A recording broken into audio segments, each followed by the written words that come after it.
Hello, everybody. It's Friday. It's midday, which means that it's time for the football results. And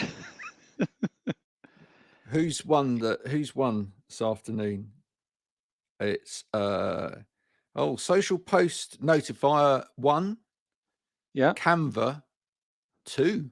There we are. Surprise result. That's a surprise result. Didn't have that one down. That's in the Social Gathering League. Yeah. How are you? I'm all right. You okay? Yeah, well, I'm fine, thank you. It's everybody else, Good. isn't it?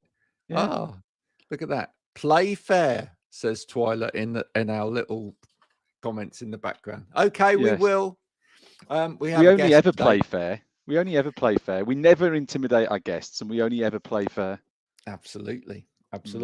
Yeah, we have a guest today, which is somebody that Stephen works with. We're going to hear from her side of the story what Stephen's like to work with. Gosh, who knows what might come out. And we'll be learning a little bit about what she does within Bakker. You see what I did this morning as well, by the way, when I put it out, I said it's Bakker in the house. It's like back in the house. Very good. Yeah, very good. Very cool. It's very cool, isn't it? It's a maybe that you should actually start some kind of campaign like that. Here we go. I'm going to take this off to make room, and then we'll bring Twyla in. Good morning, Twyla, from your mansion. Good morning, the world. There you go. That's what we need. Enthusiasm to start the show. Your mansion's changed. I was on you because you complained. Oh, well, okay. So you've now got a blurred background.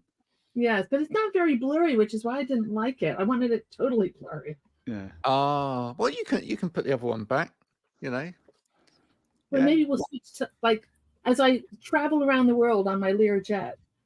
Yeah. She lives in a house, very big house in the country. Did you know that? You always start with a song from the 90s, but Blur. Now, what, 94? What's that? What would you reckon? When they started? No. That song in itself. 94? Oh. I'm saying 94, and I've got like the internet at my fingertips. Why don't I just check it out what the actual I'm doing it was? Go on then. I'm doing it. Country House Blur was cool. Come on. Everybody wait a second. Yeah, we are. In your own time. Well, where's it going to tell me? Here we are. 14th of August, 1995. Oh, just close, but no cigar. Close, but no cigar. Now, let's just talk about it for a second, though. Why was that song so important? Because it was good. Because it was good. Why was it so important? Did it keep something off number one, like Barbie Girl? No. It was Mr. Blobby. No, it was the infamous win for Blur but ultimately it wasn't at the same time. So it was in a battle with someone else's song that was released the same week. Oasis. Yes, it was it. So it beat Oasis, but Oasis actually came out tops because of the album sales. There you go. One each. What's that? One each. Boom, boom. And of course, I don't think Liam has, because Liam doesn't tend to make friends with many people. But no. Noel and sort of Damon did actually reconcile later on, and they've played live together since. Times. Yeah, there we go. Little fascinating fact to start your Friday. You like your music, Twyla, don't you? I do like music. Yes, I do. Yes, I do. Are you going to make my band famous? Am I going to make your band famous? I have reached out to your band, and we'll wait and see. Excellent. Very, very good. Very politically charged it was. very serious. Yeah, I don't think they're very serious. I think they're very. They look like a lot of fun, but at the same time, they've got a very serious agenda. Is what you mean? Yeah, absolutely. So tell us a little bit about you. Before you joined the world of Bakker and started, working with Stephen, etc. What was it you did? What year? What year? Well, you can start wherever you like. Top songs in the world. Well, my background is interior design, so I qualified as a space planner and all of that. That's why my house looks so fabulous, and you think you've seen it everywhere. Yeah, so that was a very long time ago. And then after a while, I moved into sales, and so I sold furniture for a long time and did the whole workplace sort of circuit. And then immediately before doing this, I was focusing just on finishes. I'm a bit of a materials nerd. I like to understand what they're made of and what they're good for and what people do with them or don't do with them or don't understand about them. So, and now I'm in ergonomics, which I really quite enjoy. Cool. Tell me about the interior design. So did you study interior design at university or anything like that? How did you get into interior design in the first place? Well, I made a very, very well-informed career choice when I went to university, because I had been, all I did in high school outside of academic studies was music. I was in the jazz band, I was in the concert band, I was in the marching band. I was drum major of my high school marching band because I'm kind of bossy. And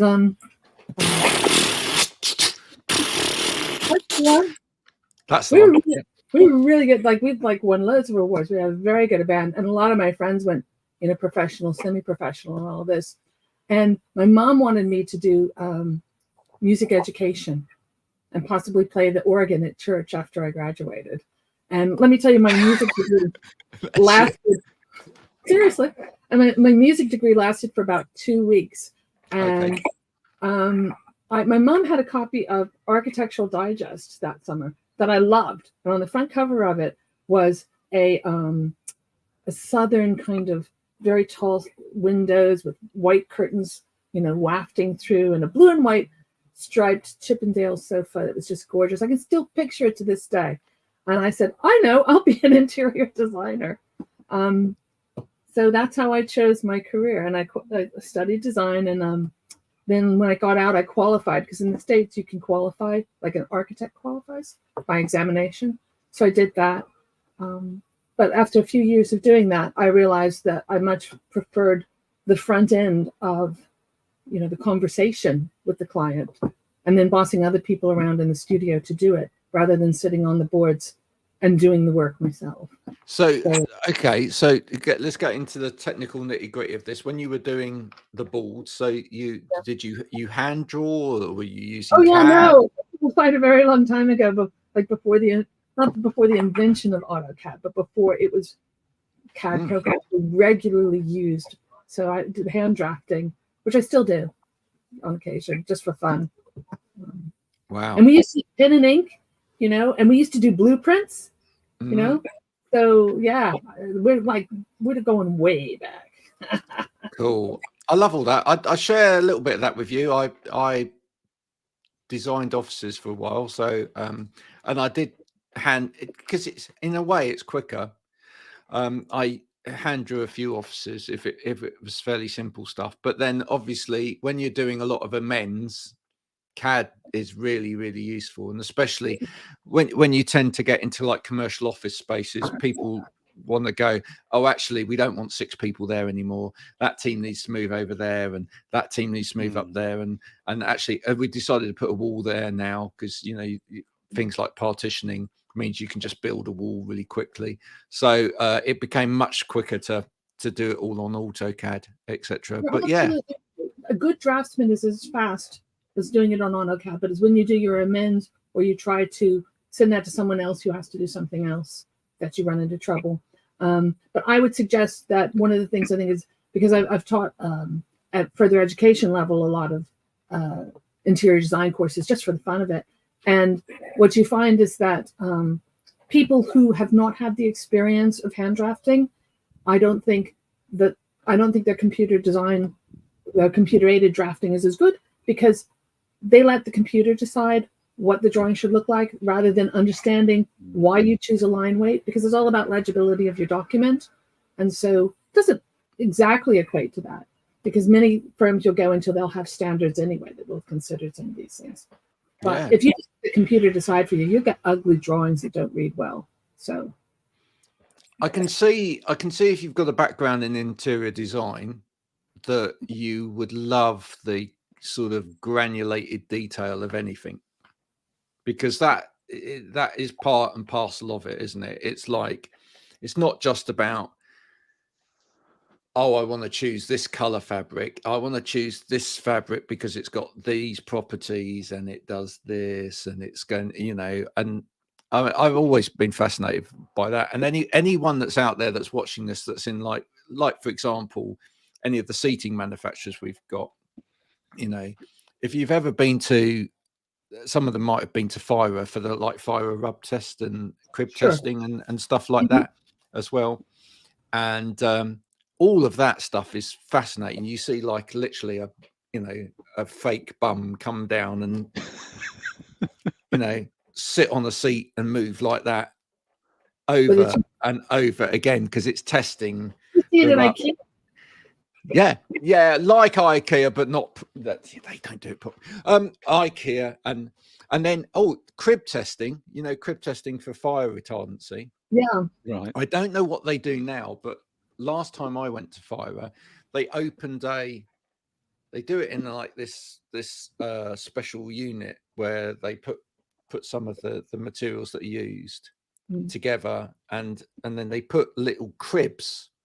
That's why it's called crib testing. They put literally little cribs that's made almost like lollipop sticks on top of it with some flammable finger. And then they opened a cupboard, and this cupboard was literally full from floor to ceiling with players' cigarettes.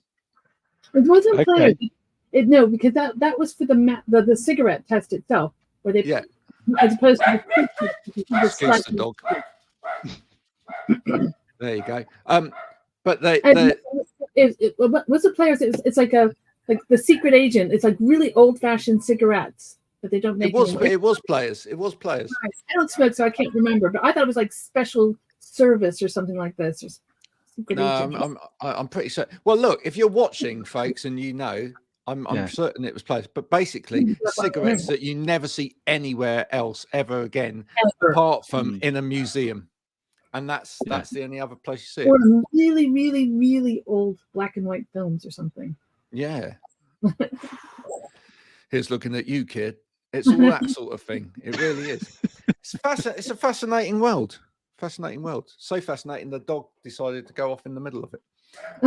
So you transitioned from that, and then you got into you're now in the field of ergonomics. What's been the biggest surprise for you coming into this particular sector? I wouldn't say in this particular sector. The biggest surprise for me is how much I really, and this sounds so like saccharine, how good a company Bakker Crew is to work for.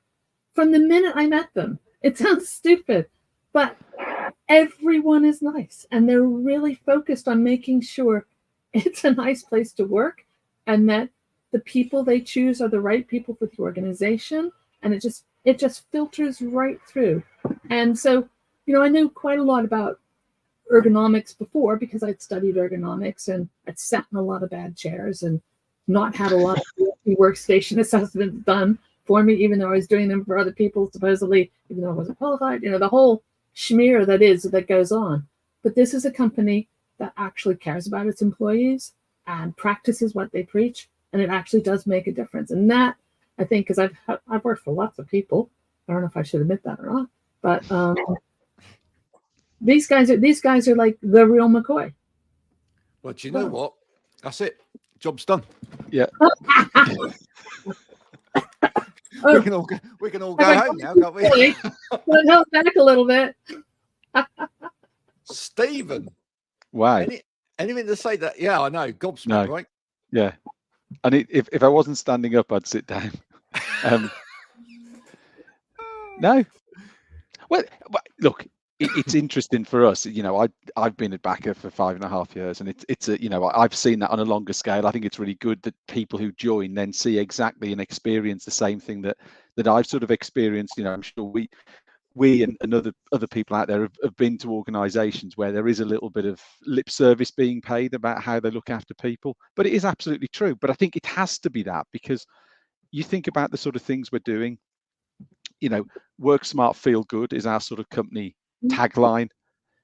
If you're going to go out and preach that, you've got to practice it yourself, and I think that just flows through. And I think that then sort of resonates with the employees when we're going out and we're talking with our partners. If we're going into end users and we're being asked to talk about what we do, you sort of living and breathing the experience. It's very difficult if you're not being treated that way and then going to promote it. It doesn't quite sit right. So I think the organization's got it right, absolutely, top to bottom all the way through, as to how we look after our people, but also how do we want other organizations to look after their people so they can experience what we experience in terms of feeling comfortable, productive, healthy when we're in our working environment. How have you dealt with the fact that some of the Dutch people are so tall? Especially being reasonably short myself, I just stand on a chair. Yeah. That way I can look them in the eye if I have to punch them in the nose or something, Yeah. So, but until I haven't needed to do that, Yeah. So, but I've always got it in the back of my mind in case, just in case. American. I always enjoyed going over to Holland to visit the companies out there, but I always came back with neck ache. Yeah. Yeah. They sit and I stand when we're at the desks, and then we can look at each other in the eye. Yeah, it was the one kind of ergonomic adjustment I just don't feel like anyone had kind of accommodated. I think we should maybe all, be allowed to wear Elton John type platforms. If we go out to Holland. Apparently, Mickey Rooney always had to stand on a crate, overturned crate, next to his leading ladies. You never see his feet. So we could just have crates strategically placed throughout Holland for the short people. Strapped to your feet in order to. Well, you can obviously you can buy clogs in Holland, and some of those are actually quite thick. So maybe that's the thing, isn't it? Maybe it's when you get to Schiphol Airport or whatever, is to buy yourself the biggest. We'll do when we go in the summer, but we'll come in clogs. What do you think? We will. Yeah. Yeah. How have you found it going out, seeing companies in the UK, etc.? Where do you see companies are at in terms of their willingness to understand and help their employees at the moment, or what are the issues that they're experiencing in being able to do that effectively? I suppose it varies quite a bit depending upon the culture of the company and the size. In general, I think most people understand the need for it, but may not understand the breadth of what is possible and how well that can help you to achieve things. I would suggest, actually, if I go back to your original question, was what was the biggest surprise? I would suggest, for me, having come from a background where I thought I knew a fair amount about things, I was even exposed to some of the software solutions. And yet, I've completely changed the way I work because of the products I've been exposed to, using them in ways that I hadn't considered to help organize myself. So I think communicating that across to companies can be difficult. And also because it's not like if you're selling a chair, you're probably selling it to the facilities manager, whereas our products go across multiple departments and multiple budgets. So it's being able to pull all of those people together for a solution that fits that company and that culture. Yeah. And that's our biggest challenge. When we go in, when we go and talk to end user companies, or we're asked to go in with our partners who resell our product, a lot of the time we get asked, well, who do I ask for? Who should I speak to? And I think that's where the problem comes from. You could line up 5 or 6 corporates in a row, and it could be facilities, it could be HR, it could be occupational health, it could be just procurement, it could be health and safety, it could be IT. And this is the problem, and this is where I think where a lot of companies can get stuck with ergonomics, is who does it sit with in terms of decision making? Who does it sit with in terms of budget? And actually the mindset of that department. Because some departments are focused totally on the, HR will be looking at it from a people perspective. How do I improve? How do we give that person the best experience of working in this organization? You could then look at other departments, and I mentioned procurement with a very broad brush, who are going to be looking, let's be honest, most times around the pounds and pennies, around the price. And that's where the challenge can come with ergonomics for me, is that the issues identified within other departments then conflict with the functions and aims of other departments. So it isn't necessarily about spending the most, it's buying the right product. Sometimes buying the right product isn't the lowest cost product, but does the lowest cost product get bought because that's what ticks the box of certain departments? And actually, I had a couple of conversations with people in the last week, and we sort of said, actually, it's not the most expensive. You can use a good product incorrectly. A good product can make an issue worse if it's not the right product. So it isn't necessarily about going and buying the most expensive product. It's going and buying the right product. The right product for some people might be deemed too expensive. And that's where people can be seen to be, I'm ticking the box. I'm dealing with the challenge of DSE. I'm dealing with the challenge of ergonomics. But is the product I'm buying fit for purpose, and does it resolve the issues that person's having? And I think that's where a lot of the problems come. And that's where this multi-department clash can make the rollout of ergonomics not as straightforward as you would think on the outside looking in. Well, that raises a couple of really interesting points, which perhaps you can both pick up on. One is, do you think some companies deliberately do that? In other words, do you think some companies deliberately don't determine who's responsible in certain areas, so that it is all a bit woolly, in order to, from the top down, not spend money? Because I'll just no, you go and speak to Dave over there about that, or it might be Jenny over there, and send you kind of round and round in circles till nobody's doing it, and they can just blame the system, right? And the other thing is, do you think there's an element there by which there's an area of provision within the company where, because it's quite an expensive capex per item, that everybody wants to get involved because they kind of like feel like, well, I am senior enough to be involved in this decision. And then there's another area of capex where it's kind of like, well, that's kind of a bit below me, really. And so therefore that's where it then gets into this kind of haziness, because nobody really wants to take responsibility for that, because it's kind of sitting in that kind of middle ground. Any thoughts on that? I mean, I actually think that it has more to do with, first of all, it doesn't have to be expensive. There might be a perception that it's expensive, but something like a laptop stand, any of them are cheaper than one visit to the chiropractor, and certainly if your employee is off ill or isn't working very well because they're unwell because of what's happening, that cost is immediately far greater than any sort of adaptations you can make for them. But I think there is a culture compared to the continent, certain areas of the continent, they would walk into our offices and they would look at our desk setups and they'd be like, I'm out of here. I'm not going to sit in that chair. I'm just not. And so we have a real, very, like a certain like macho culture towards like, I need nothing specialist. I can type on this horrible laptop hunched over like a gremlin for 12 to 15 hours a day because, I am the man, as it were. And so I think there's that sort of attitude towards it. And people at the top probably still have a certain amount of secretarial intervention.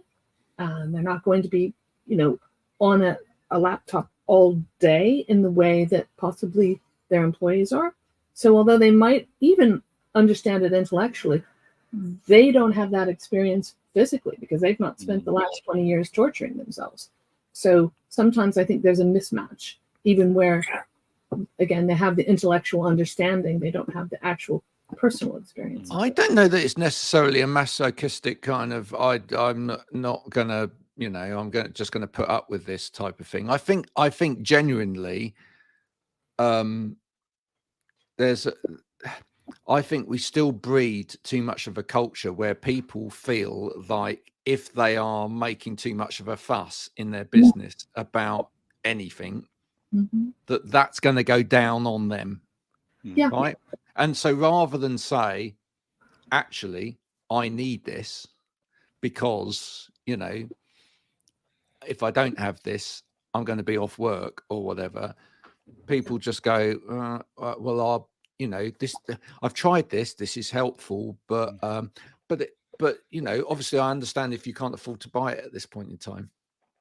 It's not their kind of decision, really, is it? But I mean, it's like any sort of ability. You know, we put in even pavements and little drops in the pavement to go across the road, because it doesn't just help someone in a wheelchair or on crutches. It helps all of us, and all of us need help in that manner at some point in our lives, whether it's because we've broken our leg, or, you know, we're getting older, or we're pregnant, or we have children, or you're going to the airport to go on a great holiday, or whatever it happens to be.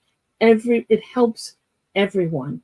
And so I think the perception is that these are additional things that people with special needs require, whereas they actually help everyone. And we were at a very good seminar where a really cool lady, Rosie Russell, made the point that rather than diagnosing all these things, we just need to give people what they need, whether they're left, right, center, above, below, purple, green, orange. I need this to work better, not labeling things and not making a better and a worse, just giving people true equity as opposed to equality. And it's a massive issue, I think, in our culture at the moment, which is that funding is attached to labelism. Yeah. So until there is a diagnosis, until there is a label, until there is something that we can then say, oh, this person has this, therefore now we can release capital. And part of that is to be fair, is to do with the way that government schemes filter down money, right? But it's a case of we can't make the change until you've got a diagnosis. We know that ourselves. Our son has finally, after 2.5 years, got a diagnosis of ADHD and autism. It's taken that long, but we needed that, because until we've got that, even though the school, to be fair, has been very, very good in the last year or so in terms of supporting, that they have said to us themselves on an ongoing basis and for his future, there possibly will not be the support until there is the diagnosis. You need that to unlock the resource, don't you? The resource can't be unlocked until you get that. Is it labeled, Graham? Whatever you want to say. Well, even though, and we're gonna get loads of comments at this point. Even though that's not meant to be the case, and it's meant to be right. But the truth of the matter is, it is the case that people are locked into being able to unlock true funding once there is a diagnosis there. So, but it's right. Actually, we don't create proper equality until we actually say it doesn't matter what label you've got, right? It would actually be a better world where if we stop putting labels on people. And I think if you look in the workplace environment, if you look back at the history of it, you know, the kind of open office, open planning kind of situation came about through a management consultant, German management consultant in the 50s. And they came up with this concept of Bürolandschaft. And so they just looked at communication paths between people. And so rather than what was traditional then was to have offices, here's accounting, here's sales, here's marketing. They looked at how people were communicating with each other, whether it was by letter, whether they were speaking with each other, whether it was by telephone. And then they broke up all those departmental barriers. And they said, okay, this person in accounting speaks with this person in marketing 48 times a day. So we sit them close to each other. And then they created, rather than having boardrooms and things like this, they just used more space for people who needed the privacy. And they used plants, and they used things like this. And all the files were centrally located, and you went every day with your little trolley, and you got your files, and you went back to your desk. So people didn't keep files at their desk, and it's incredibly modern. And it used probably more space than what the traditional did because they spread it out a bit. But compared to what we do nowadays, I don't know the equations. And of course, even the owner of the company didn't have an office. He just had a few more trees around him and a bit more distance. So, and then of course people got a hold of that, and then they're like, well, oh, that's okay for them, but it's not okay for us. And so they took that equality, that equity out of it, and then the chairman had his own room, and then they started to have meeting rooms because they wanted to shout at people, And so again, this is just telling you what is wrong with the organization. And then of course you get all the little cubicles that we Americans were famous for, Action Office and all of this. And so now we're breaking that back down again. And some of this is just because people fought so hard for those offices. People fought so hard to be able to have their own stapler on their own desk, their own waste paper basket. They're unwilling to give that up because they've earned it. That's how they get their status. And so, we have, like, if you want a footrest, people are like, oh, it's, or if you want a thing that's not seen as a company car, people don't want to give up their company cars, not because they actually really need them, but because that shows who they are. And so we need to make these things be about, again, just what we need to do the job, so that then, Fred got a footrest. I want a footrest even though I don't need one, because I'm unhappy in my work because I'm not recognized. My employer doesn't have trust in me. I don't have trust in them. That's what it's showing up. It's not showing up what people need or want. I find that really interesting. And I find it really interesting because I think, for me, having moved from one sector to the other, that's, to me, the great parallel between what goes on in terms of office, workplace, ergonomics, etc., and social media, because it's a great paradox. The whole thing is a massive paradox, and it's a paradox because on the one hand, it's about the individual. It's about how do we make the individual the most comfortable? How do we change the environment to be the best for the individual? How do we make adjustments so that this works for the individual, etc.? And therefore it's about inclusion and accessibility and all of those sort of things, etc., etc. And that's like social media as well. On the one hand, it's about you, it's about your voice, your message, your rhetoric that you put out there, etc., your dialogue, etc. But, and this is where the paradoxical juxtaposition part comes in. We do not exist as islands, unfortunately. Therefore, you get it right for one, as you said, but it will always be wrong for someone else. It will always be wrong for someone else. Yeah.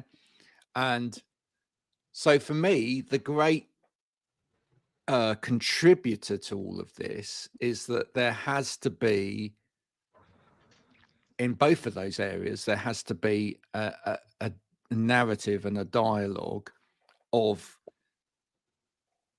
accepting that you can't have exactly what you want always, and there has to be compromise. There has to be compromise in every situation, because and that's where I feel like some of the best ergonomic solutions, maybe you can both pick up on this, are actually the ones where they are the most flexible, because actually they give the most amount of adjustment and the most amount of variation and option to the most amount of people. They're still not going to be right for everybody, no, but they offer the most flexibility in a situation, and therefore they're not going to compromise somebody who really doesn't feel like they need that, and that it's a really big problem. How many times have we seen it where somebody has decided I'm buying everybody in the office this chair. Yeah. Right. And this should work for everybody because it's got adjustment on it. Yeah. There will be people that won't work for. Yeah. Yeah. Absolutely. And that's why you can't have the one size fits all approach. And as you say, I think the really interesting thing you mentioned there, and whenever I go out, and I know Twyla, when you go out and we go out together or separately, adjustability is the thing that we really focus on around, I'm getting very specific about what we do as a business, but is the adjustability of our product to make sure you can offer a product that can work for as many as people as possible, knowing in the back of your mind it won't, like you said, Graham, work for everyone. But it can give options for that individual. We talked about moving throughout the day as well, making products adjustable so people can sit in different places to break up their day and not just be sat in that same place. So adjustability is absolutely key. But I think, as you say, one size fits all isn't going to work. I mean, I've been into a couple of organizations recently. We've been looking at, breaking this down quite basically, but looking at things like mice, looking at their sort of mouse input devices. And I took a large range of products, some really popular brands, really top selling lines that we do as a business, but some people just couldn't get on with it. So it worked for a lot of people, but you've got to have in your toolkit from an ergonomic perspective as many options as possible, because that product won't work for everyone. It may be the best product, it may be the best value for money, it may have loads of adjustability, but it will not work for everyone. And I've seen that, as I say, personally up close and personal recently, is putting great products in front of someone and they've gone, I'm really sorry, it just doesn't work for me. It's like, okay, that's fine. They're not going to work for everyone. And that's why I always cringe whenever I see someone putting on something like the best ergonomic, or the right solution or whatever. You think, how you can't make that claim. No. You can't make those claims, right? By the sheer nature of the fact that you're trying to help in a market where you're dealing with human beings of every shape, size, form, neurodiversity, cultural background, whatever. You cannot make those claims that this is right. No, there's no right. Although this makes me smile, because when I first came to this country, and my mother-in-law, God rest her soul, she'd gone through the war, right? And she was a tough lady. And when she found out what I did for a living, she was like, what does anybody need all that for? She's like, we beat Jerry with 2 orange crates and a plank of wood. If you got a splinter, you carried on. It's like, so that generation and their experience of what was necessary to do things, has changed entirely. And so somewhere along that change line, there's got to be some of that. And I heard an interesting thing someone was saying is like, the office and the employer can't be responsible for everything. We have to be responsible for some of it ourselves and bring some things to that party also. Just because you're having troubles at home, is that your employer's responsibility to take that on board? And they do so much more now, which is good, because if we want people engaged and employed and part of society, we have to take them in the round. But there is a point where you have to take responsibility for some of that yourself also. So you have to adjust. I love that. Very, very quickly on that point, have you found on occasion, both of you, that there's been times where people go, so if I start using that, I'll be cured? Yeah. No. If you use this, it may be able to help in the prevention, or if you're in the middle of having physio, or you're currently under treatment for something, this may help to actually get you better, or prevent you getting injured again. This ain't going to suddenly cure you. Who have said, I don't like it and I'm not going to do it, even if it will help me. And it's like, well, what if we no, I'm not going to do it no matter what to do. This is what I do, and I'm not changing that, you know. And I've had plenty of people where they would like be blaming their chair for something when it was clear it was an organizational cultural dynamic that was the problem. But, you know, again, this is the immediate output for that emotion. So certainly that is very common. Oh yeah, yeah. I see that. I see that a lot. Let's lighten the mood at this point.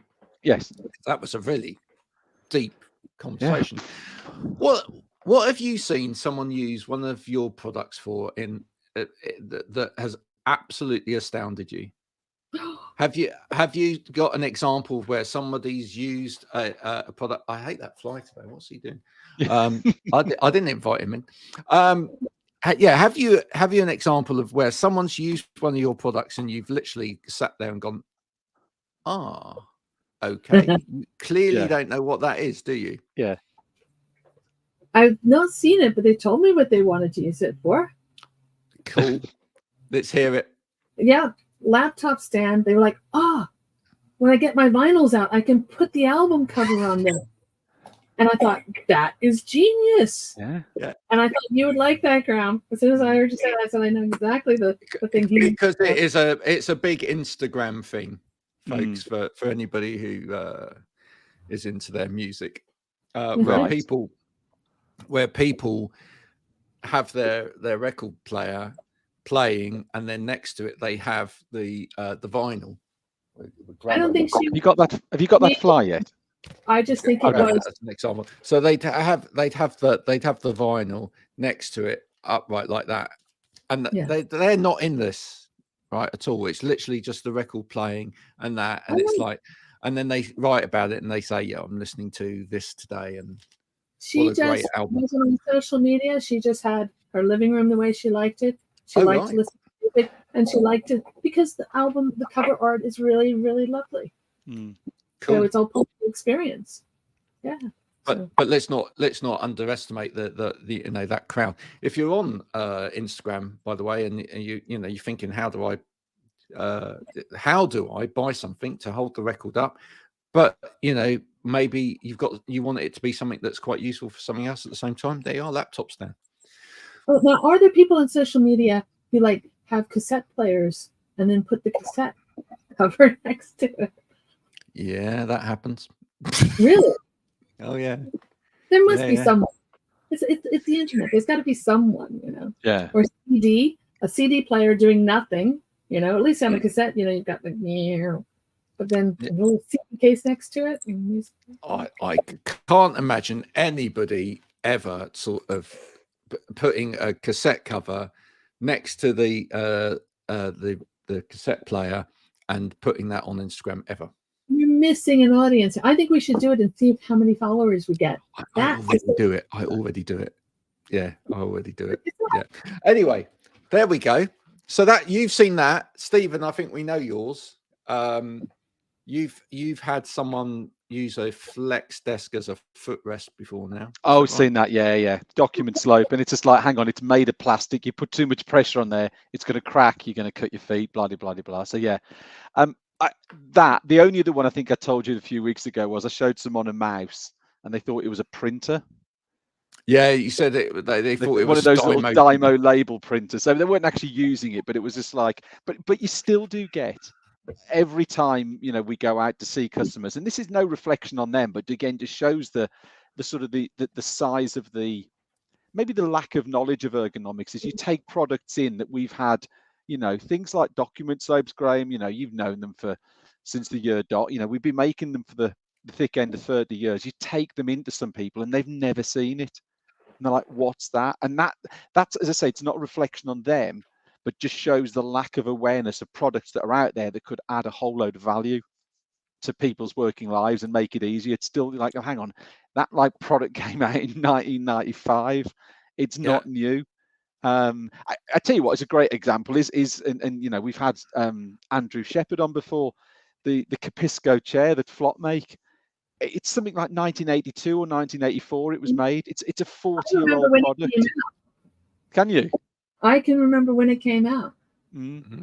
And yet people look at it and it's just like, what the hell's that? But it's like, it's not new. But it just shows that, again, it's just like, it's just people just not aware of things that are out there that could add some value. And that's why we've got to keep talking about it, because there are people probably struggling as we speak in their sort of working environments where there are things that can help them, but they just don't know they exist. It takes a long time. It takes an awful long time and an awful lot of education to get these things right. We're going to talk about very quickly before we go in a minute. We're going to talk about the event, so that everybody's aware of that. Firstly, though, before we do that, I'd like to put a challenge out there. You've got a new product out on the market at the moment, which is an arm, monitor arm. Yes. What's it called? The BE Flexible. BE Flexible. Like a bee, but flexible. That's it. Okay. The unique kind of properties of that particular arm? Well, we've been demonstrating it a lot, both Twyla and I recently. Two things that sort of stand out for me, Twyla might have her thoughts on this, is speed of assembly. So it can be, you sort of practice for a bit, you can get it to about 75, 90 seconds, something like that, to assemble it. So I think it's the ease of assembly, but also the fact it's a top-down product. So what do I mean by top-down product? A lot of people imagine, when you've seen people in your office putting monitor arms, there's a guy lying on the floor under the desk, he's looking up and all this sort of thing. There's none of that. You literally bolt it from the top down. So it is a lot easier to assemble. So I guess it's speed of assembly and ease of assembly are the two things that have sort of been fed back to me very, very positively over the last couple of weeks. Brilliant. Okay. Well, the challenge for anybody out there, based upon the conversation a minute ago, is if you can think of, do go and investigate the product. It's on the website and everything now. If you can think of some use for that product other than a monitor arm, right, do let us know. And maybe we can make one available to the winner of that competition. But you've got to get your answers in quickly. And it's got to be something that would actually help people in the office, but not as a monitor arm.